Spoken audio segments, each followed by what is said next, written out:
पाकिस्तान में इस समय हड़कंप है और इस हड़कंप की वजह यह है कि तहव्वुर हुसैन राना ही वो लिंक था। पाकिस्तान के आईएसआई से आदेश शिकागो जाकर मिलता था तहव्वुर हुसैन राना को और वो फिर देता था डेविड कोलमैन हेडली को। और यह बात भारत की नेशनल इन्वेस्टिगेशन एजेंसी नहीं कह रही है, यह बात अमेरिका की फेडरल ब्यूरो ऑफ इन्वेस्टिगेशन ने अपनी जांच में पाया और उन्होंने तमाम फोन कॉल इंटरसेप्ट किए, उन्होंने तमाम ईमेल इंटरसेप्ट की और यहां तक कि उन्होंने तो तहव्वुर हुसैन राना और डेविड कोलमैन हेडली के बीच जो बातचीत हो रही थी, जब वो एक कार में जा रहे थे, उस कार में वो बातचीत इंटरसेप्ट की।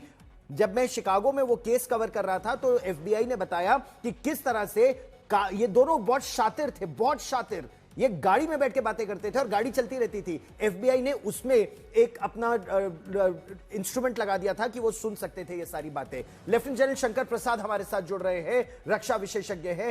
एम्बेसडर सुरेश गोयल, पूर्व सचिव विदेश मंत्रालय, हमारे साथ जुड़ रहे हैं। स्वागत है आपका। पाकिस्तान से दुर्दाना नजम, वरिष्ठ पत्रकार, और फकर यूसुफजाई हमारे साथ जुड़ रहे हैं। दोनों वरिष्ठ पत्रकार हैं। और दुर्दाना, मैं आप ही से पहले शुरुआत करना चाहूंगा, ये समझना चाहूंगा, अगर पाकिस्तान कहता है कि इसका पाकिस्तान से कोई लेना देना नहीं है तहव्वुर हुसैन राना का, तो फिर यह चिट्ठी क्यों लिखी वॉशिंगटन डीसी से पाकिस्तान की एम्बेसी ने अपने काउंसलेट को कि वो अपना केस हार रहा है, हर प्रोग्रेस को मॉनिटर करो और हमें बताओ? क्यों लिखी यह चिट्ठी?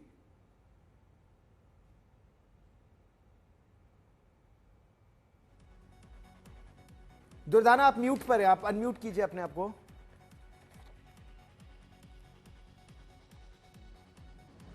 आप मुझे सुन पा रही हैं Durdana? Durdana, can you hear me? चलिए एक बार फिर संपर्क साधने का प्रयास करेंगे। फकर, अगर आप मुझे सुन पा रहे हैं तो पाकिस्तान का एक और झूठ पर्दाफाश हुआ उसका, यह चिट्ठी पूरी तरह से बेनकाब करती है पाकिस्तान को। Fakhar Yousafzai, thank you very much for inviting me. एक तो ये है कि तहव्वुर राना के हवाले से आपने काफी सारी रिपोर्ट्स, आपने खुद जाके इन्वेस्टिगेट किया उस चीज को, और 2011 की एक चिट्ठी का भी आपने जिक्र किया कि वो लिखी गई है। लेकिन अभी जो आज और कल की बात हो रही है, जब उनको हिंदुस्तान के एनआईए के हवाले किया गया, तो उस पे पाकिस्तान का रिस्पांस वो बड़ा इम्पोर्टेंट है, जो कि उसके हवाले से ये कहा गया कि वो एक कैनेडियन नेशनल थे, कैनेडियन पासपोर्ट होल्डर थे, है बल्कि इनफैक्ट थे नहीं। और उसके बाद उन्होंने, जिस वक्त ये इंसिडेंट हुआ था 26/11 का मुंबई, तो उस वक्त भी वो मतलब उसकी कैनेडियन नेशनल जो नेशनलिटी थी वो थी 2001 के बाद। इतना क्यों मर रहा था पाकिस्तान, इतना क्यों मर रहा था पाकिस्तान एक कैनेडियन नेशनल के लिए कि वॉशिंगटन डीसी में बैठ के आपके काउंसलर चिट्ठी लिख रहे थे आपके कॉन्सुलेट को लॉस एंजलिस में कि अरे पता करो वो केस हार गया, आगे क्या हो रहा है उसको ट्रैक करो और हमें बताओ। एक कैनेडियन नेशनल के लिए इतना क्यों छटपटा रहा है पाकिस्तान?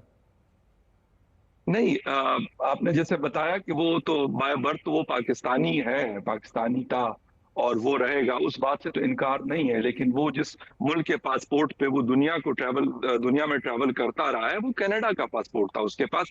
ये बात तो हमें माननी पड़ेगी ना। इस तरह तो बहुत सारे पाकिस्तानी जो है, या फिर पाकिस्तान आर्मी के जो रिटायर्ड इवन जनरल्स हैं, कर्नल्स हैं, और कनाडा में रहते हैं, वो पाकिस्तान आर्मी के ऊपर अच्छा खासा लंतन करते हैं, बहुत ज्यादा, मतलब एक टफ टाइम उन्होंने दिया हुआ है। उनका यूके में लोग बैठे हुए हैं जो यहाँ से रिटायर्ड है, लेकिन वो काफी बुरा भला भी कहते हैं।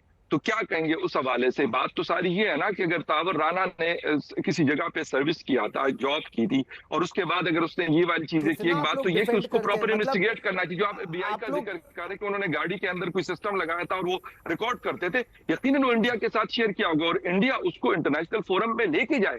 26/11 कोई मामूली इंसिडेंट नहीं था, जिस तरह हम एफपीएस अटैक की बात करते हैं। जो एसपी वैद ने कहा एम्बेसडर गोयल कि पाकिस्तान पूरी तरह से नंगा होगा, वो वैसे भी नंगा देश है, लेकिन एसपी वैद ने बिल्कुल ठीक कहा, एक आतंकी देश को पूरी तरह से बेनकाब होना चाहिए। और ये जो चिट्ठी है एम्बेसडर गोयल, ये पूरी तरह से पाकिस्तान को बेनकाब करती है। आप बताइए, क्या कोई कॉन्सुलेट, क्या कोई एम्बेसी कॉन्सुलेट को ऐसी चिट्ठी लिखेगी कि track all developments and let me know the consulate general is requested to share developments including the present status of the appeal and future steps with this mission and continue closely monitoring the case? Ambassador, क्या कहती है ये चिट्ठी? देखिए, आपके बात बिल्कुल सही है और मैं एक दो चीज यहाँ पर कहना चाहूंगा।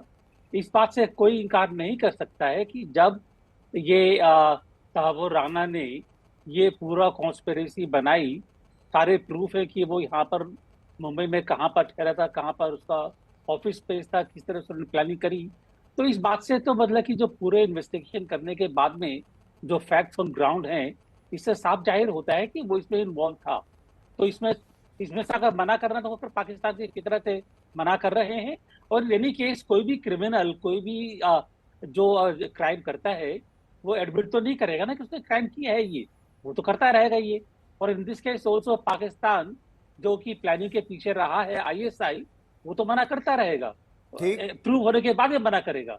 लेकिन ठीक। बहरहाल आपने एक सवाल पूछा छोटा सा, उसका जवाब मैं ये देना चाहूंगा कि हम जो डिप्लोमेटिक मिशंस हैं, उनके लिए ये जरूरी नहीं है कि वो आदमी उस टाइम पर कनाडा का सिटीजन है या कहाँ का सिटीजन है। एक फ्रेज होती है पर्सन ऑफ इंटरेस्ट। तो पाकिस्तान के लिए Tahawwur Rana was the person of interest, वहां पर रह रहा था, उसने केस चल रहा था। उनको उनको ये जानना जरूरी था कि क्या हो रहा है, और जो उनकी पहले कॉन्स्पिरेसी रही है उसके ऊपर क्या असर पड़ेगा इन्वेस्टिगेशन के ऊपर। तो इसीलिए उनके लिए जानना बहुत जरूरी था कि तहव्वुर राना का केस आगे क्या कर रहे हैं, क्या नहीं कर रहे हैं। तो उन्होंने अगर अपने काउंसलेट को कहा जी कि भैया जरा टच में रहिए, देखते रहिए क्या हो रहा है, रिपोर्ट कीजिए, तो एक यूजुअल एक्टिविटी उनकी तरफ से हुई है ये। उसको मैं क्वेश्चन नहीं करूंगा, मैं खाली ये जरूर कहूंगा कि इट डज शो कि Tahawwur Rana was a person of interest He was more for the than a person of Pakistanis. interest, Ambassador. He was a key operative.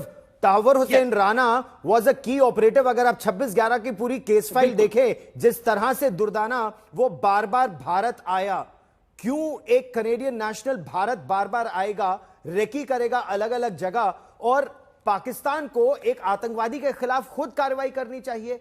उसने अगर डेविड कोलमैन हेडली के साथ मिलकर अगर इलियास कश्मीरी का, हाफिज मोहम्मद सईद का, मेजर इकबाल का नाम लिया, पाकिस्तान को इन्वेस्टिगेट करना चाहिए। पाकिस्तान तो अपना पल्ला झाड़ रहा है, तो पाकिस्तान को लगता नहीं कि दुनिया के सामने उसकी किरकिरी हो रही है अगर वो टेररिज्म के खिलाफ कार्रवाई नहीं करेगा? दुर्दाना, देखिए, आपको ये किसने कहा है कि पाकिस्तान ने मुंबई अटैक के ऊपर कार्रवाई नहीं की, इन्वेस्टिगेशन नहीं की, कमीशन नहीं बनाया? पहली तो बात यह है कि ये कहना बिल्कुल गलत है। पाकिस्तान ने इसके ऊपर पूरा काम किया था। 62 विटनेसेस जो थे उनको उनके एविडेंसेस लिए गए, उनकी प्रोसिक्यूशन की गई। लेकिन सबसे ज्यादा जो मसला पाकिस्तान को फेस करना पड़ा वो भारत की तरफ से था। भारत ने जिन लोगों से जो डिमांड की थी, 24 या 26 लोग थे जिनसे इन्वेस्टिगेशन करनी थी, क्योंकि देखें ये बहुत यूनिक केस है। यहाँ दो जुरिस्डिक्शंस हैं। 90% एविडेंसेस जो हैं वो तो भारत में थे, और पाकिस्तान ने अक्यूज कहां जिन थे लोगों की मैडम? डिमांड की ट्रेनिंग थी। कहां हुई थी?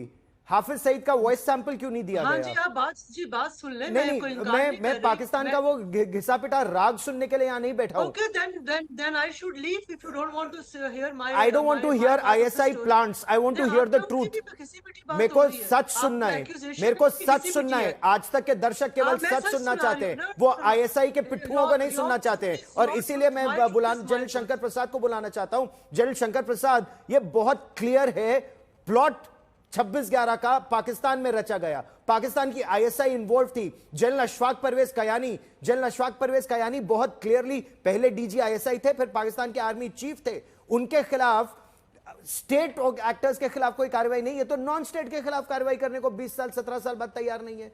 क्या बात की जाए पाकिस्तान से? घिसा पिटा राग अलापते 17 साल से।